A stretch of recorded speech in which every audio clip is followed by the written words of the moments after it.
बिस्मिल्लाहिर्रहमानिर्रहीम। अस्सलाम वालेकुम रहमतुल्लाहि व बरकातुहू। उम्मीद है तमाम अहबाब खैरियत से होंगे। नूर हेल्थ केयर में खुश आमदीद। अमराज़ मैदा ये एक ऐसी चीज़ हैं जो इस वक्त हर शख्स इसका शिकार नज़र आता है। मैदे के मुख्तलिफ़ अमराज़ होते हैं जिनका हम शिकार हो जाते हैं। अगरचे अमराज़ मैदा के शिकार होने की वजह हम खुद होते हैं, हमारी रूटीन होती है, जो खाना पीना होता है, हमारा जागना सोना होता है, हमारा काम होता है। यानी ये सारी चीज़ें जब हम एतदाल से हट कर करते हैं तो फिर हम मुख्तलिफ़ चीज़ों का शिकार हो जाते हैं। इसी तरह हम मैदे के अमराज़ का भी शिकार हो जाते हैं। अगर आप टाइम से खाते नहीं हैं, अगर आप एतदाल के साथ खाते नहीं हैं, अगर आप ऐसी चीज़ों को खाते हैं जो कि चीज़ें नुकसानदेह हैं, जिनमें बहुत ज़्यादा बाज़ारी चीज़ों का इस्तेमाल है, बहुत ज़्यादा बेकरी की चीज़ों का इस्तेमाल है, कोल्ड ड्रिंक्स का इस्तेमाल है, एनर्जी ड्रिंक्स का इस्तेमाल है, इसके अलावा बहुत ज़्यादा मिर्च मसाला का इस्तेमाल है, फ़ास्ट फूड का इस्तेमाल है, तो ये सारी चीज़ें हमें मैदे के मुख्तलिफ़ अमराज़ का मरीज़ बना देती हैं। और फिर हम दौड़ते हैं उसके इलाज के चक्कर में कि हम इलाज हमारा हो जाए।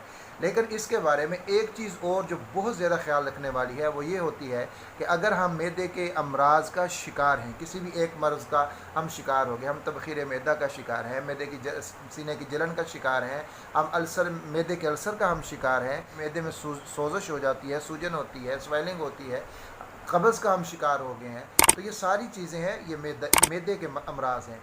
तो अगर हम इसमें से किसी एक का शिकार हो गए हैं तो इसके साथ सबसे पहले हमें अपनी ग़िज़ा का ख्याल करना पड़ेगा कि हम क्या खाते हैं, कब खाते हैं, कितना खाते हैं, किस वक्त खाते हैं। तो ये सारी चीज़ें हमें पहले इनको देखना पड़ेगा, अपनी ग़िज़ा को हम देखना पड़ेगा। और मेरा मशवरा सबसे पहला ये है कि अगर आप खुदा न खास्ता मैदे के अमराज़ में से किसी मर्ज़ का शिकार है तो आप किसी ऐसे काबिल तबीब को ढूँढें जो आपको आपकी ग़िज़ा के हवाले से मुकम्मल तौर पर गाइड कर सके।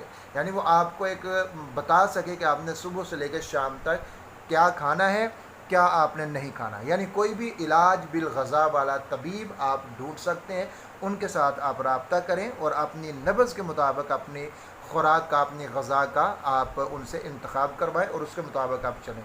तो अगर आप ऐसा करते हैं तो आप किसी दवाई के बग़ैर भी, आप दवाई के बग़ैर, ये बहुत बड़ी बात मैं कर रहा हूँ, आप किसी भी किस्म की दवा के बग़ैर आप उन अमराज़ से निजात हासिल कर सकते हैं सिर्फ़ ग़िज़ा के साथ। हमने जो इंटरव्यू किया था हकीम सुलेमान शहज़ादा, वो भी इलाज बिल ग़िज़ा के साथ बेहतरीन तबीब हैं। अगर आप चाहें तो अपने सवालात हमें भेज सकते हैं, इस वीडियो के नीचे भी भेज सकते हैं और जो उनके इंटरव्यू वाली है उसके नीचे भी भेज सकते हैं।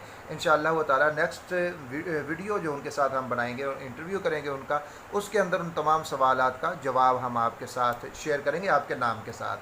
अच्छा, तो मैं बात कर रहा था अमराज़ मैदा के हवाले से, तबख़ीर मैदा के हवाले से एक बहुत बेहतरीन नुस्खा जो मेरी नज़र से गुज़रा और उसको बहुत ज़्यादा मुफीद पाया, वो है एक बड़े ही मशहूर सूफ़ी बुज़ुर्ग है और बहुत बड़े अल्लाह वाले थे, सूफ़ी बरकत लुधियानवी रहमतुल्लाह अलैह। उनका ये नुस्खा है, उनका ये फार्मूला है, उन्होंने अपनी किताब के अंदर उसको ज़िक्र भी किया है।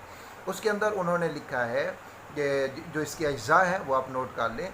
धनिया खुश्क 2 तोला, सौंफ 2 तोला, बड़ी इलायची 2 तोला और मिश्री, पूज़ा मिश्री ये 4 तोला।